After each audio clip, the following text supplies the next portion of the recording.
بسم اللہ الرحمن الرحیم۔ السلام علیکم ناظرین، آپ دیکھ رہے ہیں تلاش نیوز۔ میں ہوں آپ کا میزبان تاج محمد جان۔ آج انتہائی اہم موضوع 28 مئی پاکستان کی تاریخ میں ایک نہایت اہم دن ہے۔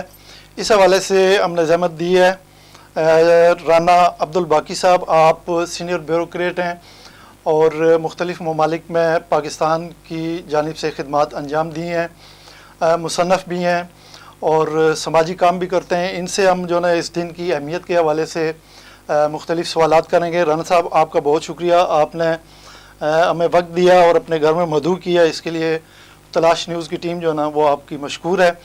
اچھا رانا صاحب، یہ بتائیں 28 مئی جو ہے پاکستان کی تاریخ میں انتہائی اہم دن ہے۔ اس دن ہم نے ایٹمی دھماکے کر کے اعلان کیا تھا کہ ہمارے پاس ایٹم بم موجود ہے، تو یہ ہم جو ہے نا ایٹمی طاقت بنے تھے۔ اس کی اہمیت جو ہے نا میں چاہتا ہوں آپ اپنی زبان سے تھوڑا سا اس کا بیان کریں۔ ہماری نوجوان نسل جو ہے، ظاہر ہے 1998 میں دھماکے ہوئے تھے، تو یہ 2023 جا رہا ہے، ایک پوری نسل جو ہے نا ہماری جوان ہو چکی ہے، انہیں صرف یہ پتہ ہے کہ ہم ایٹمی طاقت ہیں، لیکن اس ایٹمی طاقت کے بننے میں ہمیں کن مشکلات سے گزرنا پڑا، کیا کچھ ہمیں کرنا پڑا، یہ ہماری نوجوان نسل اس سے بے خبر ہے۔ میں چاہتا ہوں کہ آپ تھوڑا سا ہماری نوجوان نسل کے لیے کچھ آگاہی کا جو ہے نا ایک وہ کریں، پیغام دیں۔ بسم اللہ الرحمن الرحیم۔ ڈاکٹر عبدالقدیر خان ایک نابغہ روزگار شخصیت، پاکستان کے ہیرو ہیں۔ جب بھارت نے 1974 میں ایٹمی دھماکے شروع کیے تو اس وقت یہ یورپ میں تھے اور انتہائی اہم جگہ پر وہاں پہ تعینات تھے، تو انہوں نے خود اس حالات کو دیکھتے ہوئے کہ اب پاکستان کو اکھنڈ بھارت میں ضم کرنے کی کوشش کرے گا بھارت، تو انہوں نے رابطہ کیا جناب ذوالفقار علی بھٹو سے، اس وقت وزیر اعظم تھے، اور اپنی سروسز کا یقین دلایا۔ تو بھٹو صاحب نے ان کو بلایا اور پھر KRL بنا کے اس میں ان کو انڈیپینڈنٹ چارج دیا گیا۔ تو یہ جو چاغی کے دھماکے تھے 28 مئی کے حوالے سے، یہ اس حوالے سے امپورٹنٹ تھے کیونکہ اس سے قبل پاکستانی لیڈرشپ نیوکلیئر پلوریفیکیشن سے انکار کرتی رہی تھی، اور انکار کرنے کی وجہ یہ تھی کہ جب ہم ایٹمی طاقت کے طور پہ ایٹمی بم بنانے کے قابل ہو جائیں گے تو پھر اس کا تذکرہ کیا جائے گا۔ تو یہ سلسلہ کافی عرصے چلتا رہا۔ جنرل ضیاء کو بھی یہ کریڈٹ جاتا ہے کہ انہوں نے گو کہ امریکہ کے ساتھ بہت اچھے تعلقات رکھے، لیکن ایٹمی قوت کے حوالے سے ڈاکٹر AQ خان کی سرگرمیوں کے بارے میں انہوں نے کانفیڈینشلی اس کو رکھا اور اس کے لیے جتنے بھی فنڈ ہوتے تھے وہ دیے۔ تو یہ پاکستان 1982 میں ہی اس قابل ہو گیا تھا کہ وہ ایٹامک انرجی جو ہے اس کے تحت ایٹم بم بنا سکے، لیکن اس وقت بھی ڈینائل کی پالیسی جاری رہی۔ لیکن جب بھارت نے 7 دھماکے کیے، بھارت نے غالباً 6 دھماکے کیے، تو چاغی میں 7 دھماکے کیے گئے، جس سے چاغی کی پہاڑیاں جو ہیں وہ بھی روشن ہو گئیں، اور اس لحاظ سے دنیا کو یہ پتہ چل گیا کہ پاکستان اب ایک ایٹمی قوت ہے۔ اسلامی خاص طور دنیا پہ مسلم ممالک میں اس کا بہت اچھا اثر ہوا، اور وہ خاص طور پہ گلف کنٹریز، سعودی عربیہ، لیبیا وغیرہ، انہوں نے اس کو بہت ہی اپریشیٹ کیا، اس لحاظ سے کہ یہ مسلمان واحد ملک ہے جو ایٹمی طاقت پہ ابھر کے سامنے آیا۔ اچھا رانا صاحب، میں قطع کلامی کی معافی چاہتا ہوں،